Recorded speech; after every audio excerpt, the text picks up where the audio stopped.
Good morning. Let me call this informal board meeting of the Savannah Chatham Board of Public Education to order on Wednesday, April 14, 2021. It's a beautiful spring day. I can't think of anything I'd rather do than be inside all day. So perhaps as you make your comments, you will be brief. But welcome to everyone. We are streaming this, I think. Are we streaming? Yes, sir, we are. We are streaming, and we welcome those who are joining us through this streaming process. As we begin our informal meeting this morning, I would ask Ms. Davis-Brown if this meeting has been advertised in accordance with all the regulations. She states that it has. I would also like to remind those who are viewing this that informal board meetings of the Savannah Chatham Board of Public Education are used for information purposes. We do not pass any motions. We use the informal as a time to gather and glean new information so that we can be better informed as we make decisions. Saying that, this morning, the first part of our informal has to do with a budget workshop. And I'm not certain, Paige. Ms. Cooley, you going to take it? Yes, sir. Welcome. We're glad to have you back, Ms. Cooley. Thank you very much. Take my mask off so maybe you can hear me a little better.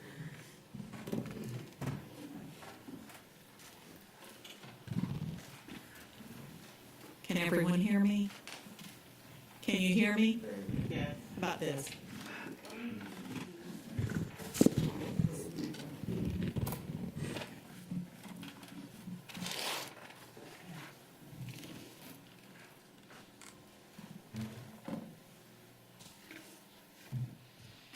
Good morning, everyone. Good morning, John.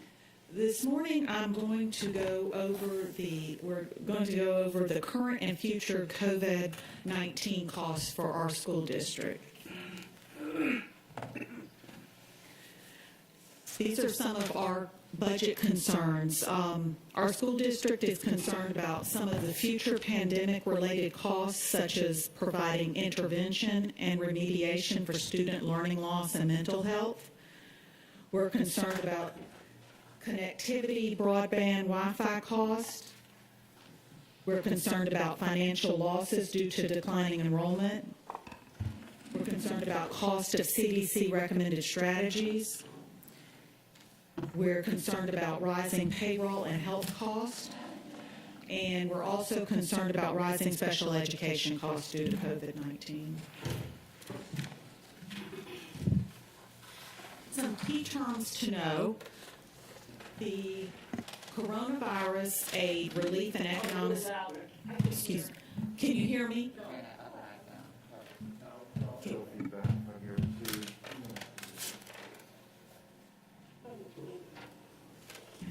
Can you hear me? I'm kind of almost yelling. Is that good? Sorry. Some key terms to know: the Coronavirus Aid, Relief, and Economic Security Act, otherwise known as the CARES Act. It was signed into law on March 2020, and all of the funds from this CARES Act for us must be expended by September 30th, 2022.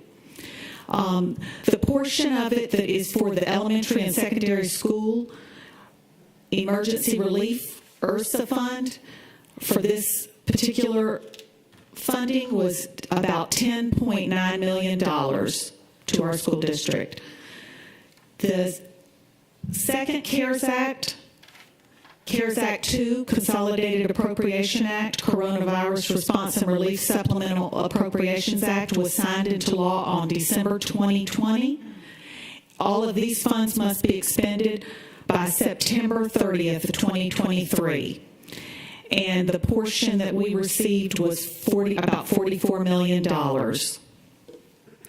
There's also a third set of money, the American Rescue Plan Act, which was signed into law on March 2021. This money must be expended by September 30th, 2024.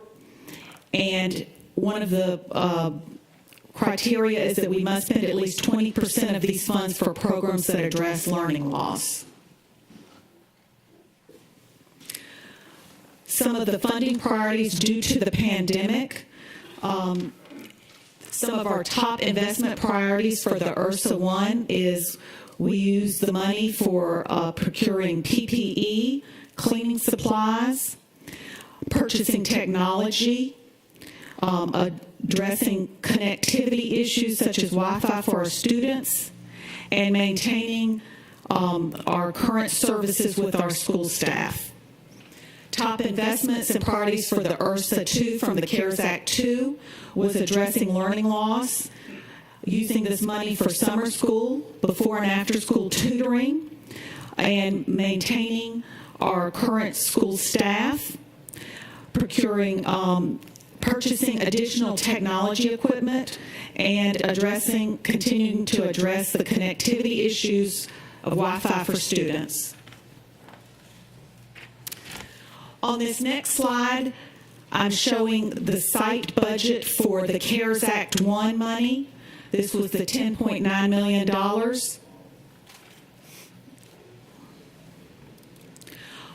On this next slide, it is the funding priorities for the CARES Act 1 budget, the $10.9 million.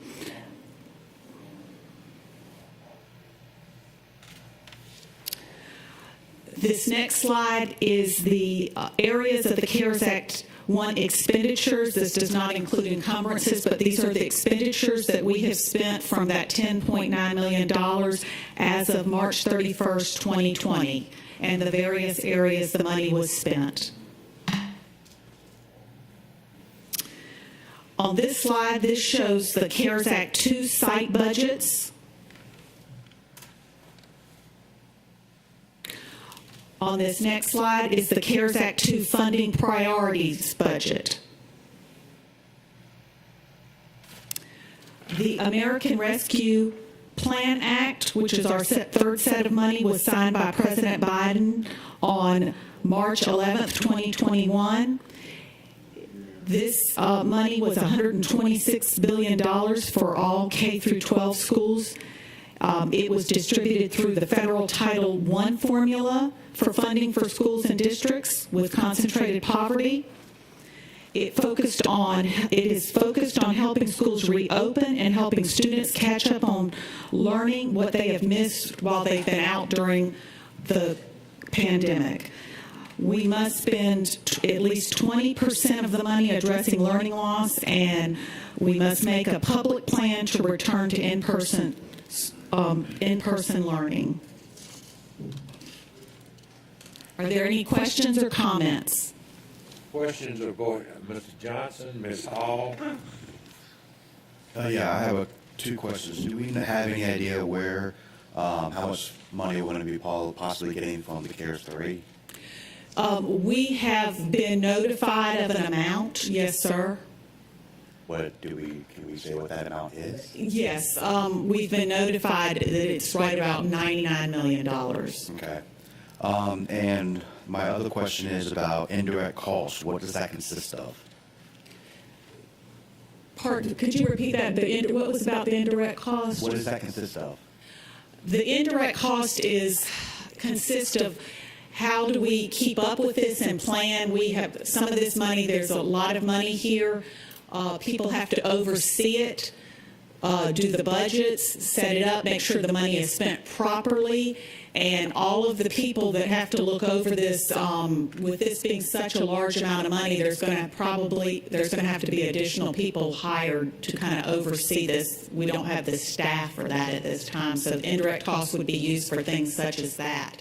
For example, the accounting department we don't get this money just given to us. It's a reimbursable thing, so we have to follow guidelines and make sure that we meet the criteria and get it approved, and then we will have to spend our own money from our own coffers and then ask for reimbursement for this money after we've spent it. So somebody will have to be in charge of that. Just for example, in the accounting department, this is huge grants that we haven't had in the past. So, as well as the Academic Affairs Division would have to oversee how all this is implemented and all this money is spent so that we do follow all the rules and guidelines for all the extra learning and all the learning loss so that we can provide summer schools, tutoring after school, all the various things that we also have to cover with the special ed students and to get everybody caught up for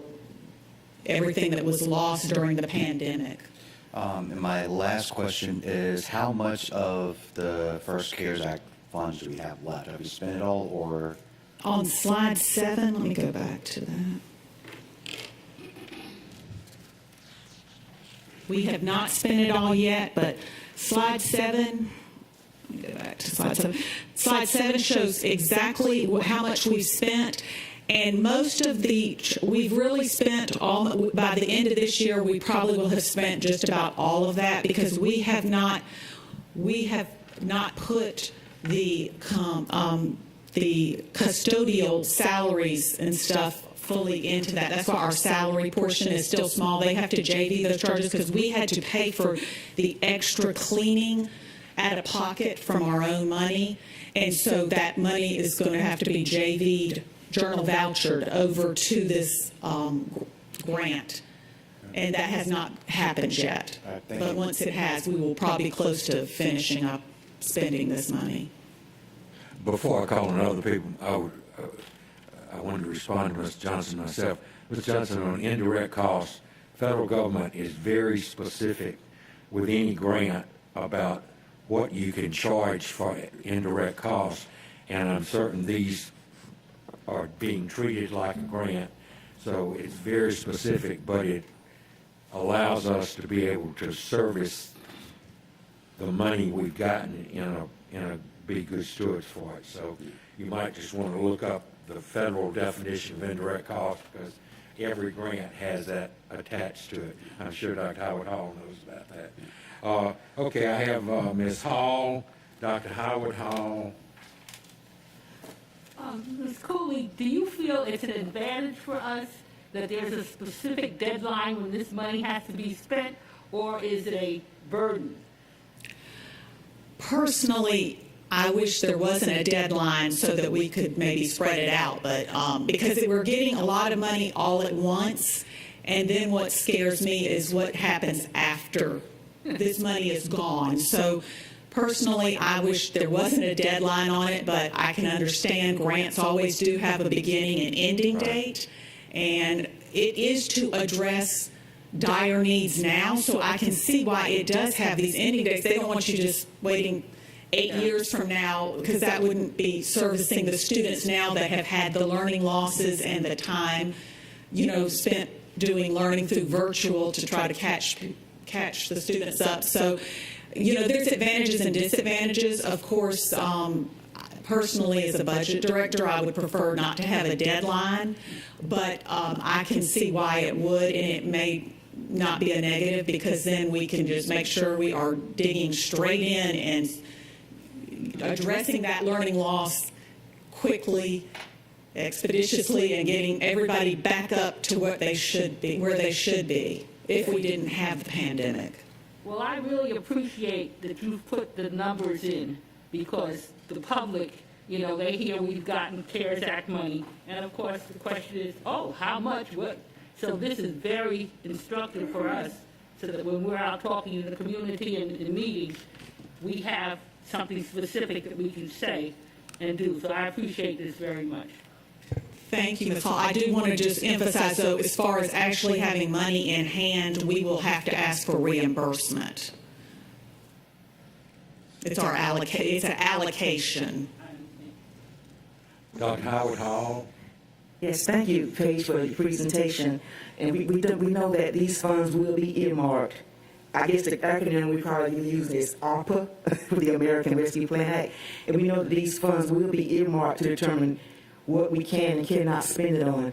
Have you all decided what department will manage this grant? Will it go through the Title I compensatory programs? Because you did explain the indirect costs, and we know that it's going to take some managing of these funding. So Will it, Well, to my knowledge, I would assume that most of the educational stuff will be handled by academic affairs. Now, of course, finance will be handling all the completion reports and when they turn in the completion reports to ask for the reimbursements. But I would imagine the academic department is going to handle all of the dealings with academic learning loss and all the special ed extra cost and that sort of thing. But it is somewhat like, as you say, it's a village. It takes a village because this is not something that one area can do. We're all trying to work together as a team, and we've all been trying to meet and put this together as a team so that we don't forget or miss something.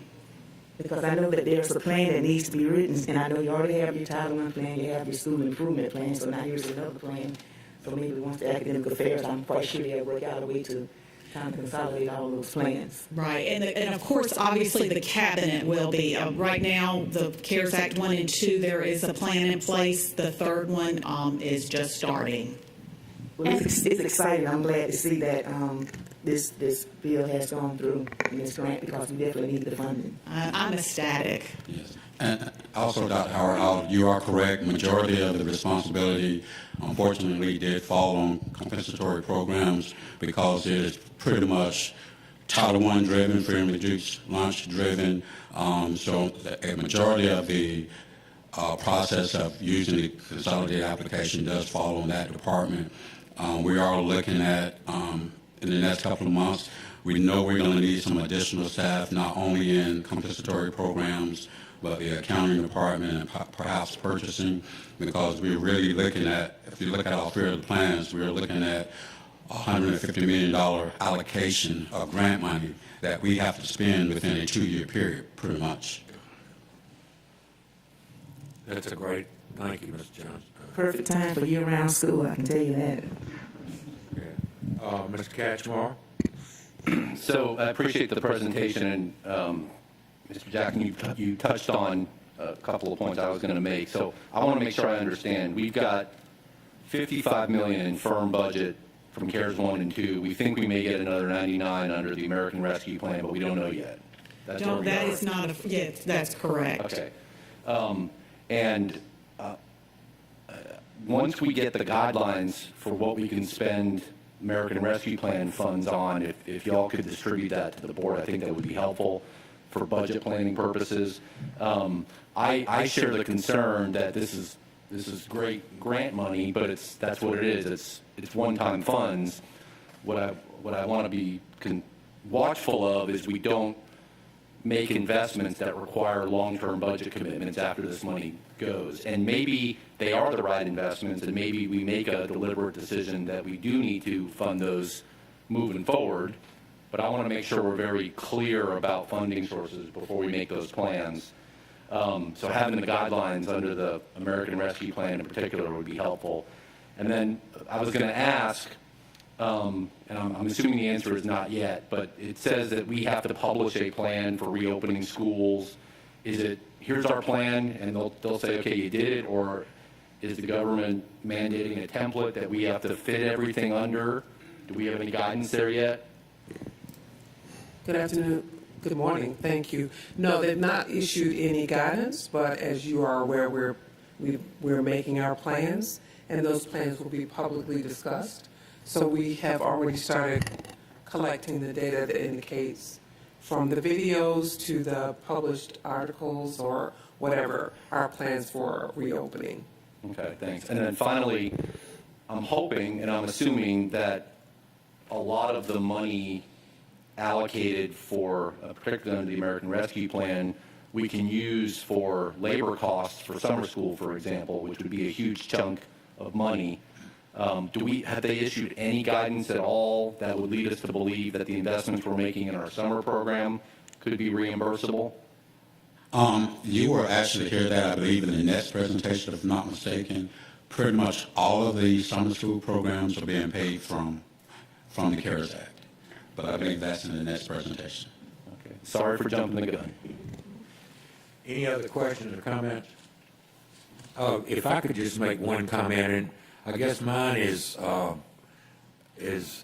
aimed at our public viewing audience, because I've heard out as I move around the community that, oh, great, the federal government has bailed y'all out, and you're going to have all this money, so when are my property taxes being cut? The explanation we've just heard is a very good one, because indeed it is a grant, but it's also, in essence, giving us cash in a top-heavy manner, which will leave us very short within 2 years or 3 years if we haven't very carefully managed this money.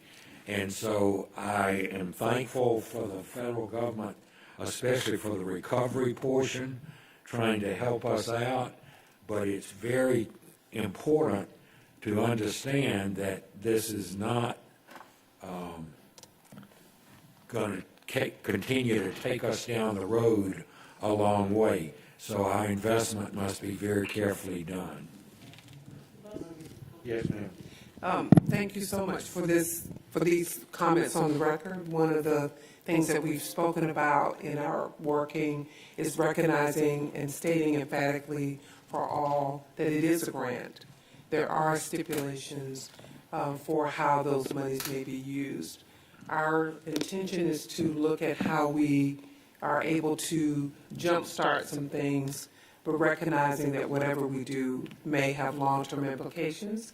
And if we're going to continue with any of those things, making sure we're planning ahead and so that we can sustain those. So we're being very mindful of what the regulations require so that we are able to do some of the things that we know need to be done, but we're also making sure that we're not making commitments for years out that may have a huge budgetary impact. So thank you for allowing us to make sure that we get those comments on the record. And I would only say again, continue, please, staff members and superintendent, to be very transparent about those amounts and what's being spent and what is being spent on, just because I think the more the public understands how their federal dollars are being spent in a very proactive and productive way, the better off they will support continued support from the government. So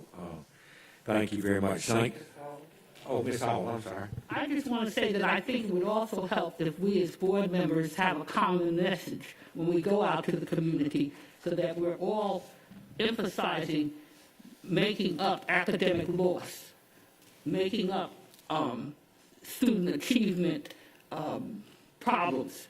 So if we all are on that same page, I think it'll help to clarify things for the public. And that's why I think this is so good that you have this information for us now so we can do that. Thank you, ma'am. Anything else? I'd Yes, like Ms. to Hines. thank Ms. Cooley for her report. I don't have anything specifically to say about the report, but are we online? Are we streaming with our technology flashing on and off? That's just our terminal. The live stream is fine right now. We are having an internal technical issue with the monitor, so please disregard. We'll fix that when we break. Thank you. Any other comments? Thank you, Ms. Cooley. Thank you.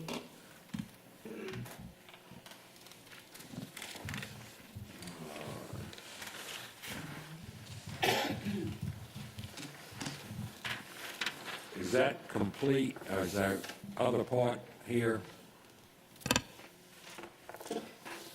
So now we're going to talk about extended learning opportunity. Okay. Moving on to Goal 1, Objective A, extended learning opportunities and options. There she is. I can't see through all the plastic. I'm sorry. Good morning. Yes. I'm sorry, Dr. Cave. May I make a point of order? Can we adjust the temperature in the room? Fine with me. Thank you. Can somebody? I'm sorry, Dr. Cave. That's okay. I'm all for adjusting the temperature. I'm on the hot seat.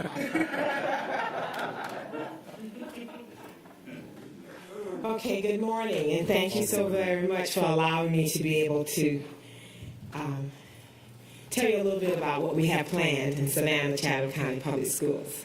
Let's begin.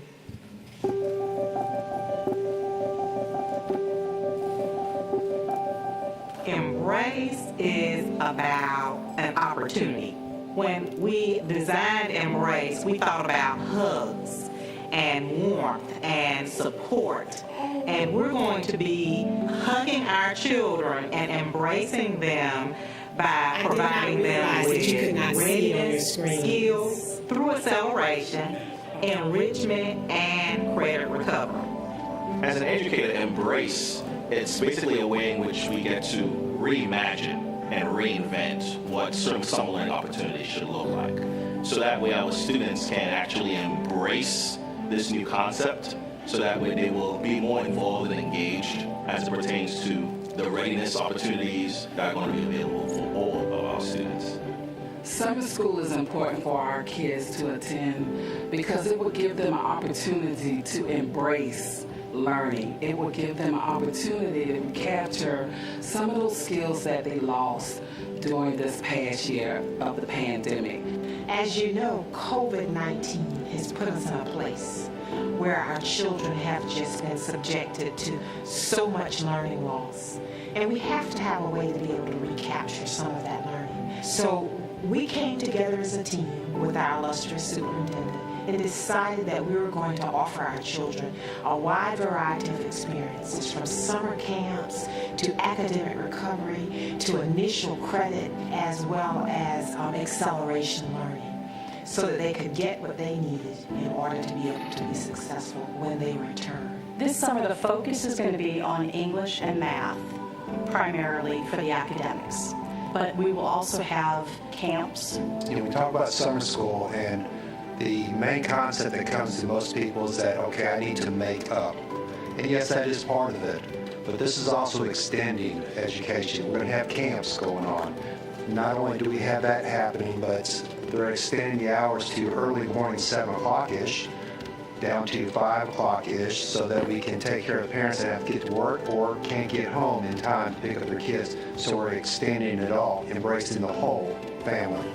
We're excited about this year's program offering so much to our students. Instruction and enrichment opportunities this summer are going to take place throughout the county at over 27 locations. We have before and after care. Students can come and have meals with us to include the lunch meal. Even if they're not going to stay for the full day, they can still have lunch either when they come to campus or before they leave campus. Supplies are provided for students, and there is no cost at all. This is an opportunity for all of our youth to engage and become involved and get ready for next year.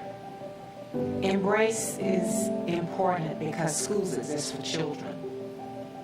The primary reason that schools were built, the foundation of which our country was built, is because we are to produce productive citizens for this world. And the way to do that is to make sure that all of our children, regardless of ethnicity, regardless of where they grow up, regardless of how they grow up, that they get what they need. And that's why summer learning this summer is so important, because we're embracing every aspect of what children need to be successful.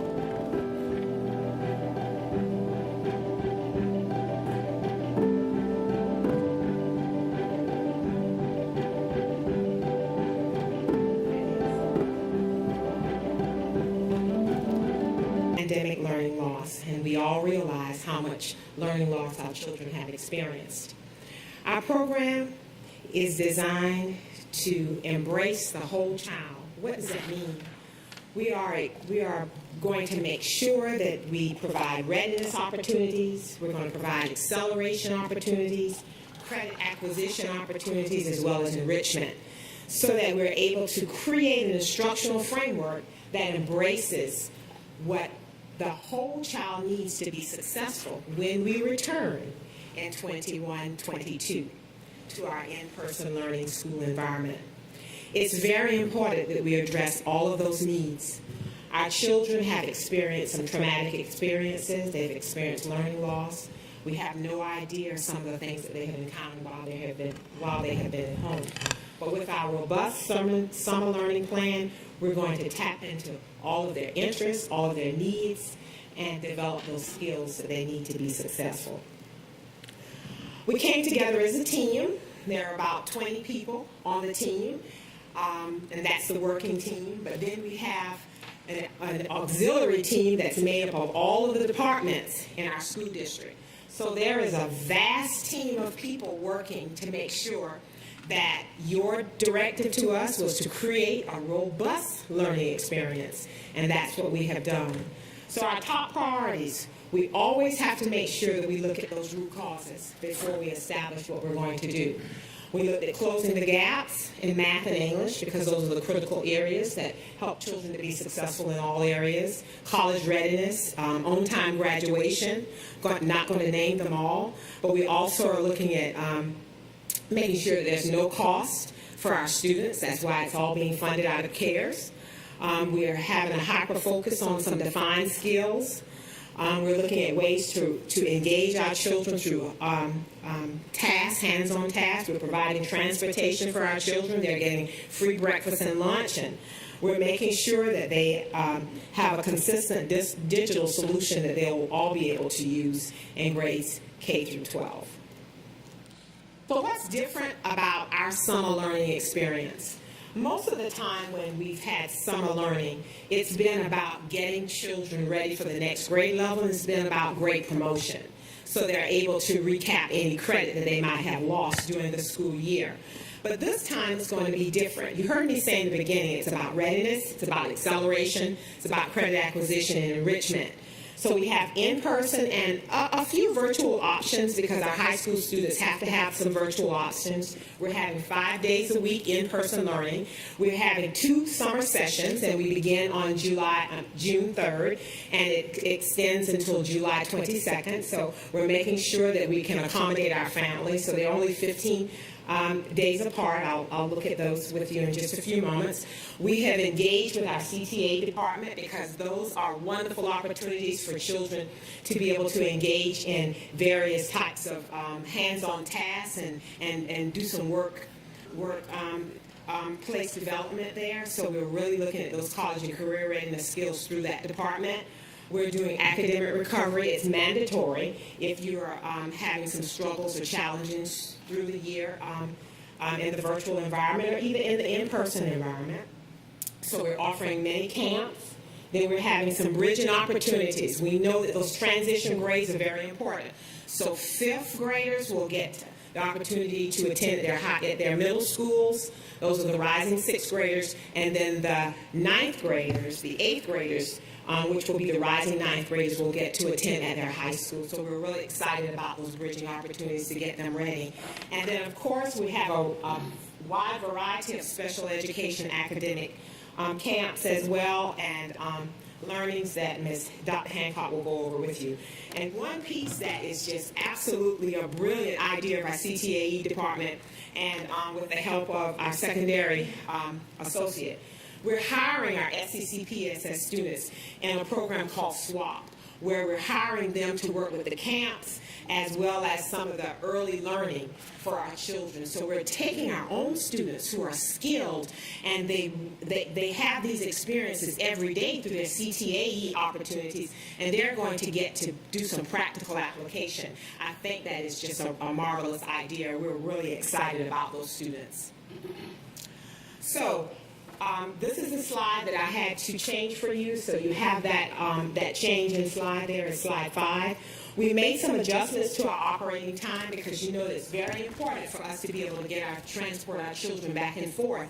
And to accommodate all of our schools to make sure that our children are able to be transported safely and in a timely fashion, we made some adjustments. So you will see that we will begin as early as 7:10 with drop-off, 7:15 for some of the high schools, and then bus arrival for 8:10 for some of our elementary. But we'll begin our day mostly at about 7 o'clock, 7:10, and it will end at various times during the day for the various grade levels. And you can look at that at your own convenience. We have summer session 1 and summer session 2. We have an AM session and a PM session. We have before care, we have after care. So we're providing everything a family needs to be successful and trying to accommodate their every need with our summer learning experience. We have a wide variety of strategic priorities that our children are going to be engaged in. Elementary, we're starting with our tiny little people. So we're having our rising kinder children that will be able to come in. We have 2 programs there, so I want to make sure I clarify that. We have our Bright from the Start program, which the state is funding for 2 of our classes that will be over at Juliet Lowe. We're very appreciative of that. And Ms. Drought, along with Ms. Akins, is working with that program, and we have that program is open to the community. So we have some students who will be rising kindergartners with us who will be coming in for that program as well. But then we have our current pre-K students who are eligible to come to that program as well. And then we have our early learning focus for our grades K through 2. And then, of course, we have all of the other academies, academic recovery, acceleration, and the camps for the remainder of our elementary, middle, and then the bridging opportunities. And high school, of course, has credit recovery as well as acceleration, initial credit for a defined group of students who are going to work in that vein. And then we have, of course, our summer bridge in 6 as well as in 9. Okay? Now the camps, everybody is so excited about attending the camp. They're anxious to know which camps can I go to, where can I possibly go.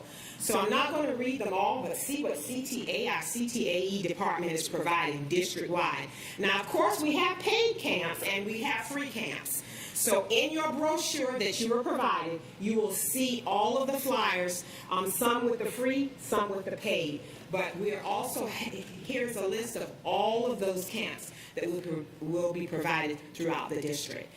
From robotics to spa to Legoland to welding, culinary, the children are going to have a great time.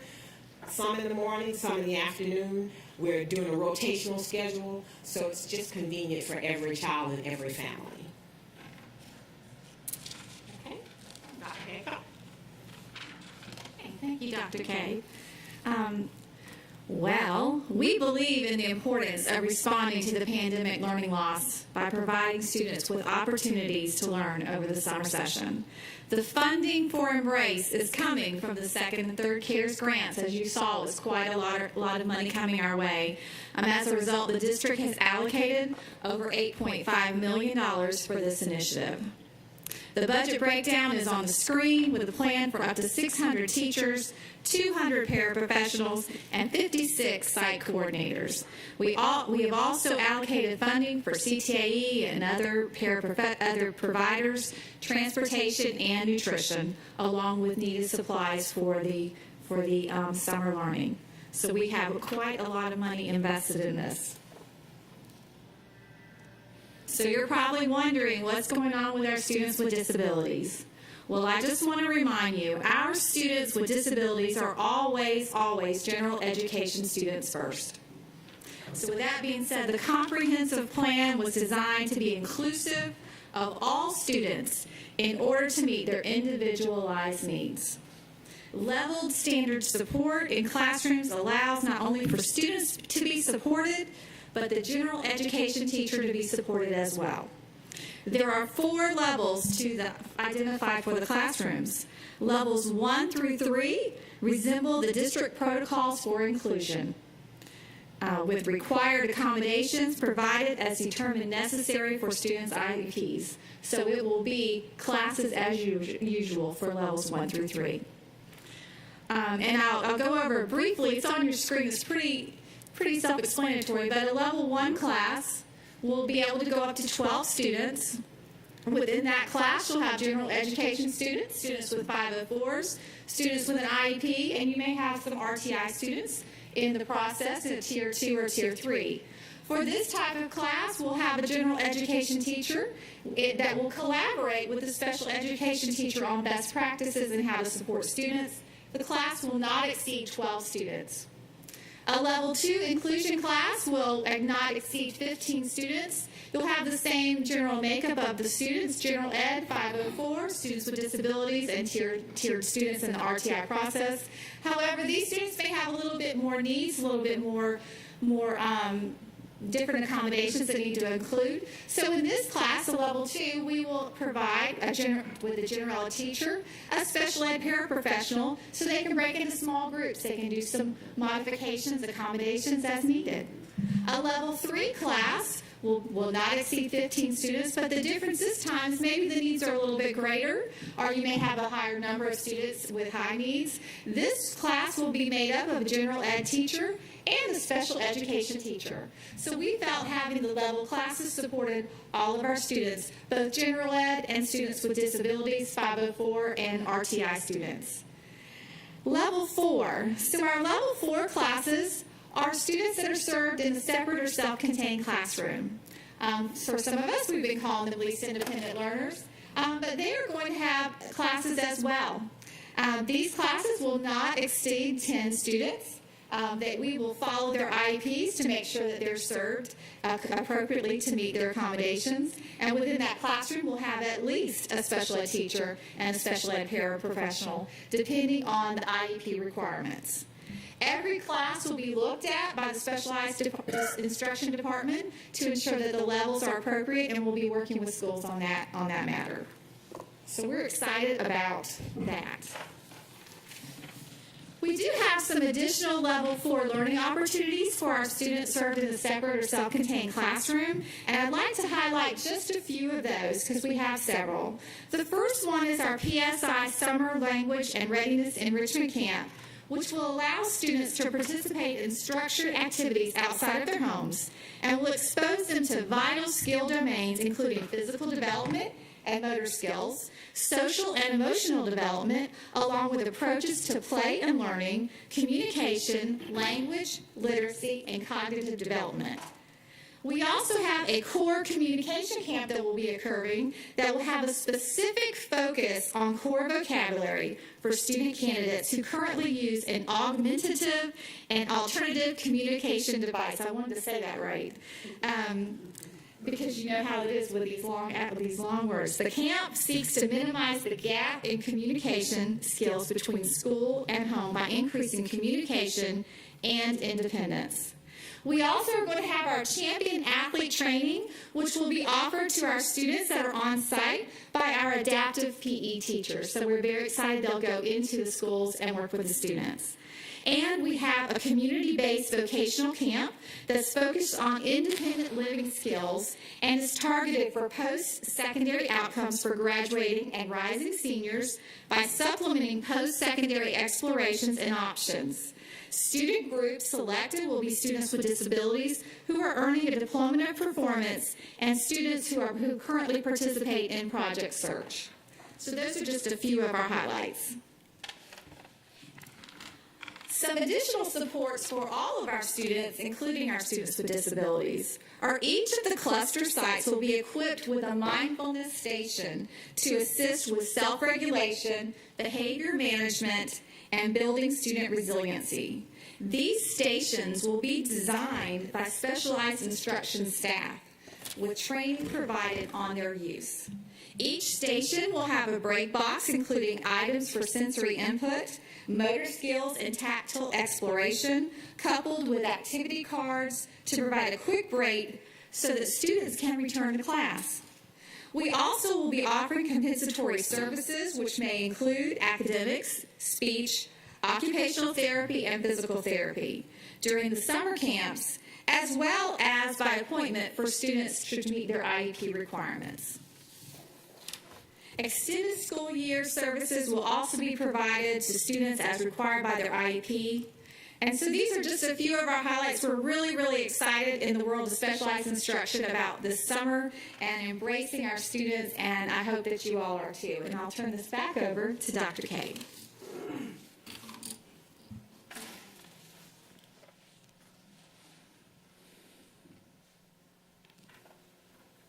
Thank you so much, Dr. Hancock. We cannot do this alone. Partnerships are very important to all of us.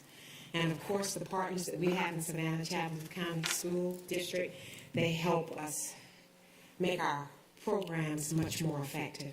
So we partner with, of course, you've heard me say the CTAE department. We partner with Georgia Southern, with our Pula campus of Georgia Tech, Seismic, Loop It Up Savannah, the Savannah Museums, where we'll do virtual trips with the children. Gear Up at Savannah State will come in and provide us lots of opportunities. The City of Savannah, Savannah Technical College, Hartford Insurance Company is going to provide us some wonderful things. Trio State Savannah has some wonderful opportunities for our students, and of course our very own campus police. So we're ready. We have designed a robust experience for our children, and we are ready to safely bring them in and create those learning experiences that they will take with them into the coming school year. Thank you for the opportunity to come before you and your support in helping us embrace the diversity in our school district. Before I call on Dr. Brinkman and other people who have questions, two questions from me. One, how many students do we anticipate serving over the summer?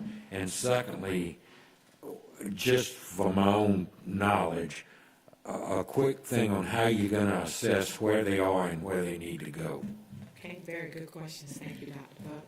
So right now, we are planning for about 6,000 students. We're not sure whether we're going to have that many, but that's what we're planning for. Currently in our database, I haven't checked this morning before coming, but yesterday evening there were about 3,000 children who had already applied to come into our enrichment camps. That's just the camps and acceleration. That's not academic recovery, and that's not high school. So then when I take in about 2,000 children for academic recovery, when I think about 2,000 kids for possibly high school, then we're looking at overall just estimating about servicing 6,000 children. Thank you. Through our summer learning. It could be a little less, it could be a little more. And how do you plan to assess where they are? Yes, sir. So we have something that we use in K8, and it's called iReady, that all of our schools have. So at the end of the year, we will have a diagnostic that the children will take if they're in person or either if they're in the virtual environment, and we will be able to utilize that data so that we can see where they are in terms of their gap development. But what we have been doing all along is that the teachers have been giving formative assessments. We've been having those data meetings and looking at those priority standards. It's best when you're looking at acceleration is to look at what matters the most for children to be able to be successful in the next grade level. So we're going to look at those priority standards, plan out those lesson plans for those children, for all of the children, and then the teacher, once the children are in, they can look at where those gaps are, because we only have 15 days, and then begin to have those small groups and differentiate that. And every child, K through 8, will work on a specialized learning path on iReady, and that's based upon their diagnostics. So it will be pre-designed for them. Thank you. Dr. Brinkman, please, and then Ms. Hall. Just wanted to say thank you so much for making this so easy to embrace. And I hope that the community is listening. We'll click on the link and watch that video, and we'll embrace this wonderful opportunity for all of our children. And I can only imagine the things that the district will learn moving forward to make every summer following even more enhanced. So thank you so much. Thank you. Ms. Hall, Ms. Johnson, and Dr. Howard Hall. Well, this has put me in a really good mood. I just think I'm feeling like it's a great time to be a board member right now after all the slings and arrows that we've received over the winter. I'm just real happy to be a board member. I think this program is bold, it's energizing, and I believe it will be sustainable if we take our time and learn the mistakes we're going to make, but take our time and do this. I think it's going to be a sustainable program. And not just summer school, but I was telling Dr. Brinkman, people are all excited. They've heard that we're going to build a new Windsor Forest High School. I'm hearing that all the way over in my district. I was telling him the artificial learning, I got a survey from Dr. Lewis asking me to, I don't know if all of us got it, but they're planning an artificial learning pathway for our CTAE students. So I'm just excited and hopeful that, we've come out of that dark winter, and that now we're going to really be moving forward. Thank you. Thank you. Oh, one other thing, Dr. Kate. I want to know if Carnegie Hall has a 68 at the end of May. That's my average. can I go to summer school and build that up to an 80 so I don't have to face retention? Or am I doomed with where I am in June? You're not doomed, Board Member Hall. Okay. You may come to summer academic recovery, and you can work on your tasks for completion and submit your assignments, and the possibility of bringing that up so that you can move on to the next grade level. Okay. Okay? All right. Thank you. We would not want you to be doomed. Yeah, okay, I have Mr. Johnson, Dr. Howard Hall, Ms. Hines. Thank you for your report. A couple of things. One is I'm glad that you brought up the summer camps as well in this. I know that my son is very excited. He gets to go back to Oakland Island this summer. Yeah. And I also have heard from a lot of teachers who are also from across the district that are saying that they're actually very excited to see the babies back in classrooms 5 days a week over the summer. So I wanted to thank you all for getting this plan together for that as well. I do think that I want to kind of echo what Ms. Hall said, that this is a great start for academic recovery and also enrichment, because there's that stigma about summer school being just for that recovery, being able to go on to the next grade. And I think that if we use this more for the enrichment aspect of it and the enrichment side of it, then we might actually be able to have more students to be able to move forward quicker, and also to be able to take care, maybe possibly down the road when they're juniors and seniors, to be able to do that dual enrollment to get those credits for college. So thank you. Thank you. Thank you, Mr. Johnson, Dr. Howard Hall, Ms. Hines, and Ms. Grabowski. Yes, I'd like to commend you all on a job well done. Thank you. With the background in curriculum and instruction, I see the laborious work that you have put into this plan, and I really commend you on it. When I look at the word embrace, I notice how you have highlighted the word race. And we all know that the race is not given to the swift, but it's given to the one that endures to the end. And these past 13 months, we all have endured much.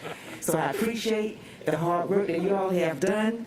And I just like to ask one question. I know that it's not mandatory, but is there a process for teachers to make recommendations to students who can really benefit from this program? And I really hope that all parents really embrace this opportunity for our students, as this is a segue for us beginning in the fall with the 5-day learning. There is a process that's going on right now in schools. There is a separate application for academic recovery, and that's done in conjunction with the principal and the teachers. The teachers make recommendations for those children who need to come if they're not meeting their content standards, making mastery. And then also for our K through 3 children, K through 2 children, we're doing something called readiness for those children to have the opportunity to come in and get some additional skill development if needed. Thank you. Ms. Hines, Ms. Grabowski, and Mr. Castro. Thank you very much for your report. Dr. Hall kind of asked a question that I'm kind of interested in, but I want to know, with those same students, if the parents do not follow through and send them to the program during the summer, and they know those children need remediation, how do you plan to try to reach those parents? Well, we're doing everything we can now to reach them before. We're contacting them by phone. We're sending them texts. We'll even do a home visit if we have to through social workers. We're trying our best to get in contact with them. If we cannot get in contact with them, then we'll schedule a meeting with those parents. Sometimes they come to a meeting when you have a special delivery. So we're working as best as we can to get in touch with every single family that way. And we haven't had too many problems yet getting in contact with them, especially because it's a full day. They can come in the morning, they can come in the afternoon. We're providing care before and after care. So we haven't had the problem of parents saying that, there's not an option for me, not as of yet. Well, those camps are fantastic. My other grandchildren participated in them a few years ago, and I see you've included Oakland Island again with that, and I know they will love that, and many of the other classes as well. Yes. But I'm still a little concerned that some parents may not follow through with this. Yes, ma'am. And when we return in the fall, if we have a group of identified children who have not come back, Dr. Levette has tasked us with a continuous learning plan, and we're working on providing a way to be able to provide support to the children who were not able to capitalize on summer learning through interventions, through tutorial services. So we're going to come up with a wide variety of ways to continue the summer learning so that it's a continuous year-long plan, Dr. Hall, so that we're making sure that all of the children get what they need. Okay, Because we realize that some children are not going to come in. Yes. And the last concern it's not a concern, I understand, this is a 2-year program they attend this summer. How's that going to work? That's a part of our continuous learning plan. So we're not just making it 1 year. Right. It's continuing on through the formalized school year, and then we will look at what the next summer will bring. Yes, ma'am. Thank you. Thanks for your service. Thank you. Ms. Grabowski, Mr. Catchmark, Dr. Hoskins-Brown. Well, certainly I want to echo the appreciation that other board members have shared for all the work that's gone into this, certainly for the district staff that have been involved, and also for our community partners. So thank you to the community partners who have been a part of this process, because I know we couldn't do it without them. I have a couple of questions. And it may be too early for those students that are going to be attending for academic recovery. Do we have a sense yet of how those numbers look compared to previous years to get a sense of how much of it is specifically pandemic related? We do have a sense of what our preliminary numbers look like right now. I really don't want to talk about those numbers because we still have a few weeks to go, and those children are in the process of working on completing tasks, so that number could change. Sure. Okay. That makes sense. I'll give you a better number when we're a little more close to the end there at next board meeting. I'll be able to tell you exactly. I suspected it might have been a little bit early. The children have every opportunity to recap those tasks. Great. A couple of quick questions. I realize obviously being able to attend the whole session is ideal. But for families who may have a summer vacation plan or something like that, are students allowed to participate partially in programs? Yes, partially meaning can they come Like can they miss a week or several days because of a vacation or something like that? We're taking those requests on an individual basis. Okay. So those parents who are having those kinds of situations, we're asking them to contact their school, and that school will then work in conjunction with their associate, and they will work out those. We're trying to provide every opportunity. Okay. So we're working with all families. Fantastic. And then one quick question for Dr. Hancock. I was excited to see the mindfulness stations that are included. I know that's a really important component for many of those special needs students. Will those improvements be part of that particular campus permanently, or are these only going to be in place for the summer programs? Well, that's a great question. We have multiple schools together, so that is the plan for specialized instruction that once we get them trained, that we will leave them on site, and then we'll expand that for next year to all of our campuses if possible. Thank you. Mr. Catchmark and then Dr. Hoskins-Brown. After watching that video, I wanted to open up my wallet. So Okay. whoever produced that, I saw that. But I mean that, and to echo Ms. Hall's comments, I felt really good after seeing that video, and I realized what it was is we're being proactive about something instead of having to constantly react to everything the pandemic has thrown at us, and we're able to back focus on our core mission. And like everyone else said, y'all knocked it out of the park. We asked for a robust summer program, and y'all delivered, and I just wanted to say thank you as well. This looks fantastic. We've built it. I hope the families now recognize it and take advantage of it. The other thing that really struck me is one of the things we learned during the pandemic is the need to be flexible and malleable, and this program does that to the nth degree, and it seems like that's going to be what we have to do moving forward. So if somebody can't find what they think they need within this program, they're not looking hard enough or they're not asking the right questions. So thank you very much again. This is fantastic, and I look forward to seeing it actually playing out. Thanks to the team. It's a marvelous group of people to work with. Yes. Thank you, Mr. Cashmore. Dr. Hoskins Brown. Thank you. I really appreciate the work that's been done, and I co-sign on all the positive comments that board members have made. I think that it's what's particularly rewarding about the reception to this presentation, the work that's being done, is that this is what was being worked on in the fall when people said we weren't doing anything. I won't say we because I didn't work on this plan. When the staff was working on this plan and board members were getting the emails saying, you guys are doing nothing, this is what was being worked on. And I think that it's a testament to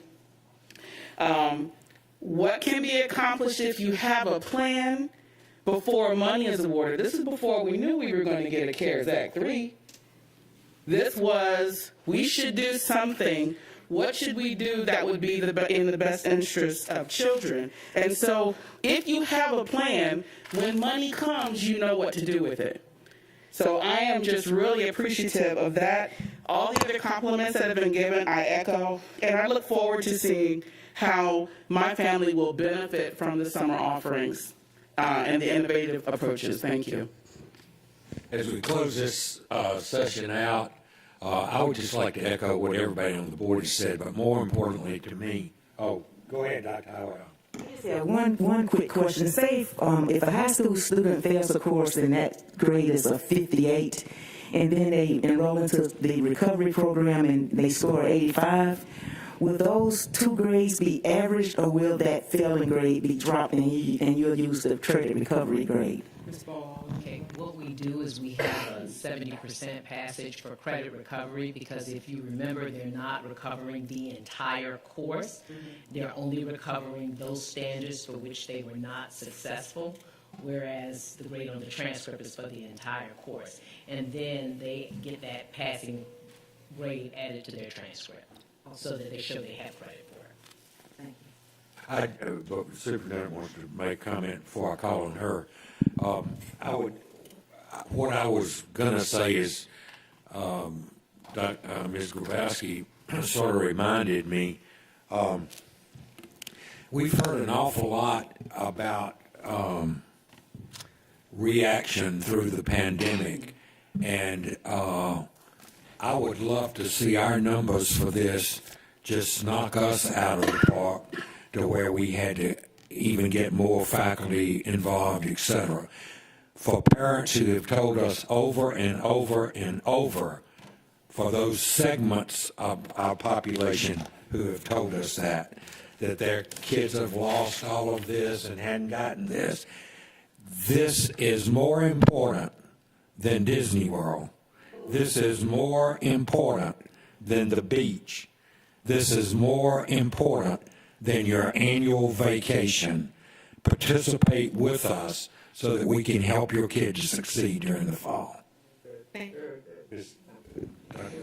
I am extremely proud. I think the staff already knows of the product that we've shared with you today. Dr. Hoskins Brown, you are correct. We have been planning for months, so you get to see the results of that. We also have a good number of people who are not present here today who have contributed to this plan, and certainly the cabinet members have each played a role, they and their departments, in terms of making this come to fruition. We are planning everything. As you can see, if you follow the student, basically they get up in the morning, get on the bus, have breakfast, have lunch. It's a full day program. And I also want to point out the principals and staff members who are going to homes and mailing information and following up with telephone calls to make sure that all of those who really need this experience are taking advantage of it. I want to also point out that when we first started talking about this, I was clear to say that it was a multi-year process, because we recognize that 6,000 is great for a summer program. It's wonderful, but it will not touch all the children. So in the fall, when they return, there will be additional diagnostics administered so that we know where children are starting. That's really important for us to know where kids are starting in the fall, because you know there's a whole lot that happens just over Easter break. So they come back and they've forgotten everything.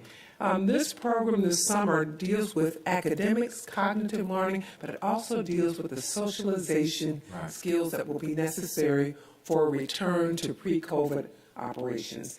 So we want you to recognize that every person that is in leadership, every classroom teacher is committed, every custodian, every bus driver is committed to having our children back in place and feeling that love, that embrace of learning. And I'm just extremely happy that you now get to see the details that, you know, people say I keep everything close to my chest. And I've been accused of being a perfectionist, which in some cases I am. But I do feel very proud of this program. Do know that there'll be some additional pieces probably added to this as we go along. But we want our parents and our community to know that we've taken this seriously. So summer will indeed be robust. I think I'll have to find a new word for it.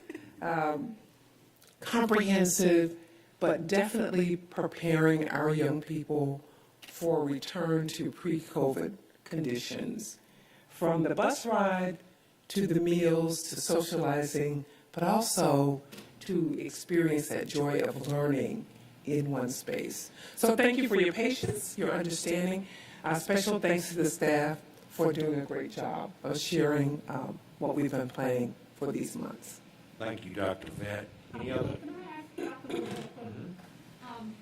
Is it possible that perhaps WSAV and WTOC will partner with us and help get the word out about our Embrace program? Little snippets that would help in terms of what Ms. Hines was worried about, getting it to all the parents. So that might be something, you know, they could really show their community spirit and help us with that. Yes, I'm sure Mr. Hadeker, Ms. Jennings, and Ms. Blanco will definitely make sure that happens. And I failed to make one comment. That last slide that you saw with all of our partners, please know that we have the opportunity every month to meet with our university partners. And they have been more than willing, along with our business partners, to make sure that this summer program was successful. So in addition to our own staff, we also have staff and students from the local universities who will be working with us as well. So big shout out to them too, because they can, of course, they have their own tasks that they have to complete, but they are also very engaged partners in this effort. So shout out to all of our university partners and business partners for their support of our summer learning. Thank you. Thank you, Dr. Cave and Dr. Hancock. Exciting. It's just thrilling to see us excited about something. Thank you. I'd like to say, I'm really tired of dreaded board meetings. I'm looking forward to coming to board meetings like this. The last is, you have more? I just wanted to say one more thing in the back of in the book. And that's the committee, and I would be remiss if I did not acknowledge all of these people. They have, Dr. Lovett made some wonderful comments about this committee, but this team has just been phenomenal. And I just like to make one request. When you get the opportunity, if you could just send them an email just to tell them, they would be most appreciative to know that the board appreciates the hard work that they have done, because they have spent countless hours putting this all together. Thank you.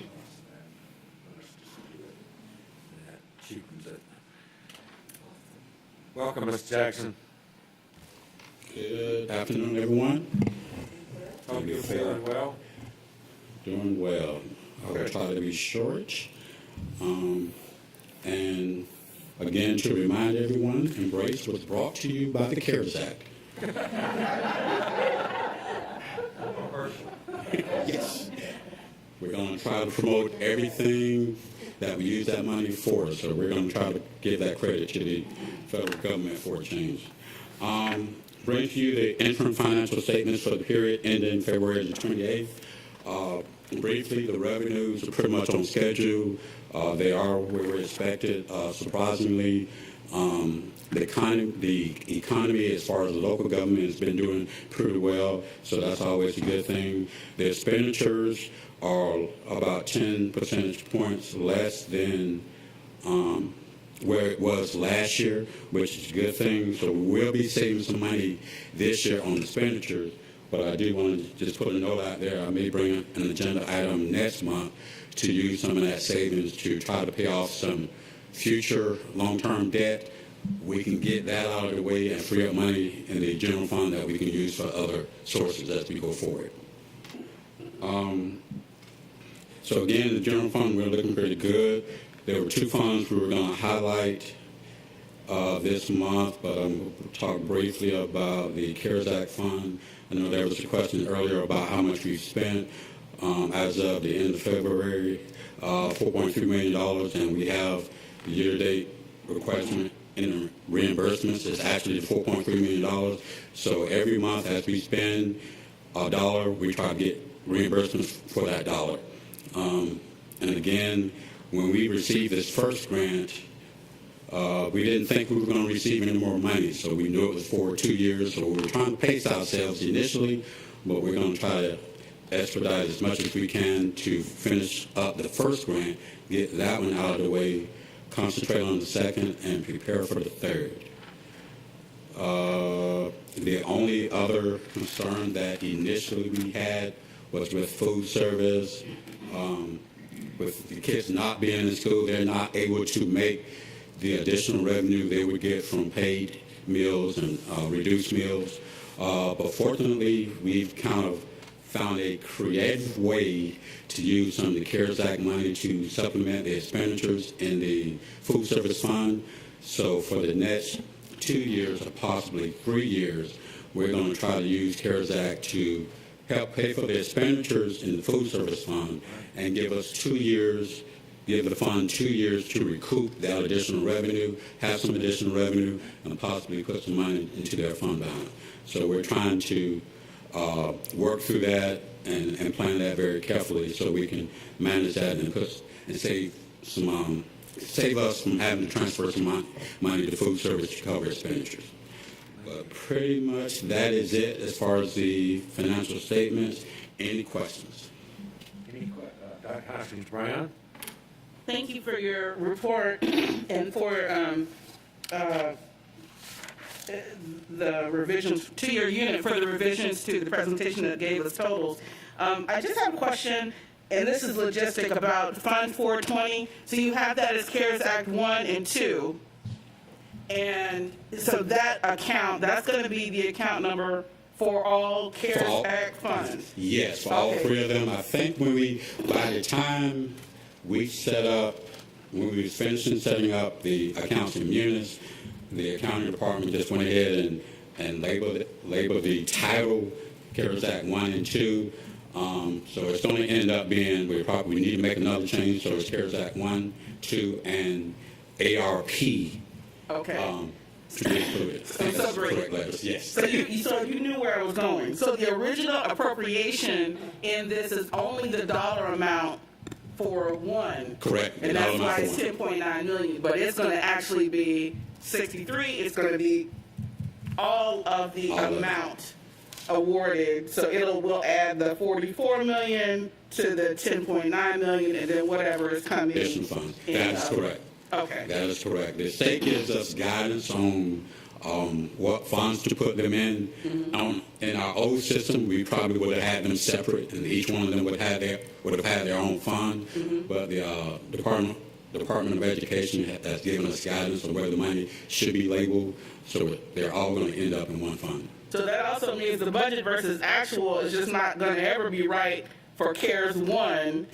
If we have all the totals for 2 and 3 in it, it's like you're not going to be able, when I say you, I mean me, I'm not going to ever be able to look at the budget versus actual for one versus another because they're all going to be in the same account. What we can do and probably will do going forward, we can add some additional pages to this packet that will have them separate. Internally, we don't separate them by fund, we separate them by program. So we can run program reports for each one of them to show you the budgets and expenditures. So we can add those additional pages to this report. Okay, I just want to see what makes sense to be able to track. So thank you. Yeah. But that is a good question. We can do that. Ms. Hall, please. It just seems to me the one lesson we've learned today is that word reimbursement. Yes. Everything is key to that. So do we have a particular person who's going to be, bam, as soon as we pay this $5, they are seeing that we get the reimbursement, or is there a method to make sure that we don't? I guess that's what I'm asking. To make Just sure like we with don't the get academic side, there's a team that actually handles the reimbursements.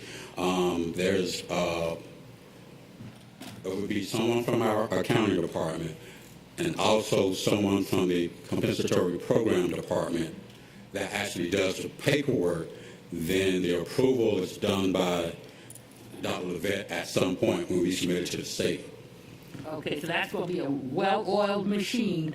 Yes, and that's why I say we're in the process of bringing on some additional staff, because it's a lot of paperwork now, but it's really going to become more and more hectic. Yeah. Okay, thank you. Yes, Ms. Hall, we want to get that $5 exactly right out of the 150 million. Mr. Johnson. So looking at the stuff for like the cash flow projections and fund balance and whatnot, I am happy to see that at a low amount in October of 21, that it actually exceeds the 2-month amounts that is recommended for us. So I want to thank you and your department for that, and also echo what Ms. Hall said. I know I told Ms. Cooley earlier this morning that I appreciate having those numbers, actually putting not just the percentages on the presentation this morning. So thank you, and thank you, staff, for all the hard work y'all been putting into this. Yes, thank you. We're trying to be more transparent with those presentations, because we realize that the community and the public has questions too, and we're going to try to answer those questions so they won't be asking you. Any other final questions? Oh, Howard Howell, I'm sorry. Yes, we know that this time of the year we see a lot of budget transfers. So have you begun to see an influx of budget transfers? Because I do notice that there's still a great deal of funding and traveling, and we're approaching the end of the year. And I know with the federal funds, for example, they do have until September 30th to expend those funds. So how are you beginning to see an influx of budget transfers? Not really, not as much as we would normally see in a fiscal year. Normally, because the students are not there, the schools are not spending as much as they would have been spending. So we haven't been seeing the same level, not yet.